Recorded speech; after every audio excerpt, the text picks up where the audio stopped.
here's another video that I that I want to do, and this is about what it says in Revelation about the number of a man, and I just like to try to demystify Scripture because it sounds so scary, but really throughout the entire Bible there's this theme of trusting in man. It goes all the way back to the early part of the Bible where the dude goes into the Promised Land. And then he sees all these giants and all these people, and he's really scared. And then God opens his eyes. He sees all the hosts of heaven. You know, the book of Jude, it says people can actually come here from heaven, probably in a form, the same kind of form as an angel will appear. They'll just appear like a regular person, and they can come here.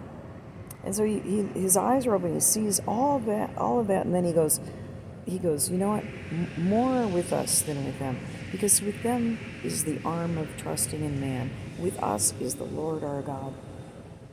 And what I was thinking about is, like, why do I even? I don't want. There are people. So there are people who recognize all through the Bible. There's this constant problem of trust in man. They want a king. They want and God says, no, I want you to trust me. I want to be your king. And our founder Thomas Paine says, we're going to follow that. In starting this nation, we're going to trust in God, and we're not going to trust in man. That is what he's saying in his book Common Sense, in his little pamphlet or book that he had for the colonists. We're going to trust in God and not in man. And all through the Bible, there's this problem. God had that problem with the Jews. You know, the Jews are just people, and he had the problem with that they were constantly want to trust in man. We want a king. And then they want to trust in this person and that person and not in God. And what I was thinking of was in making videos for people and putting myself out there. Like, I have a couple of Facebook pages where I never even put any of my videos. I don't put my picture because I don't want them to focus on me. And so like I think of and I'm making these videos so that there be a focus on me. But I think when you know that somebody doesn't want you to trust in them, then it's okay that you would know, I don't want you to trust me. I don't want you to look to me at all. I would hate to have that kind of heavy weight to have to be, but people who control, people who want control, people who want tyranny, they recognize about people that they like to trust in man, and then they just want to get a hook in that. They want to get a hook in people and their trust in man, and they want them to trust in them. They always want to take advantage of that, and people love to do that.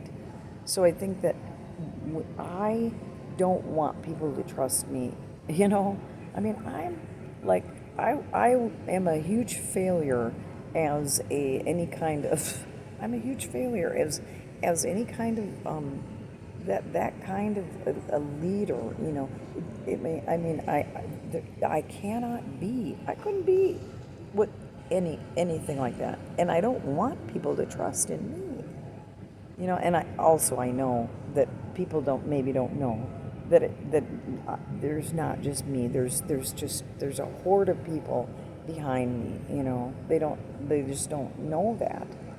But just this problem with trusting in man, the man thing in Revelation, I think it really just refers back to this problem that has existed since time immemorial, has been with us through the entire Old Testament to New Testament. It's nothing new. It's old. Trusting in man is old. And what it talks about in Revelation is just really, it's not anything new. It's not anything new. Yeah.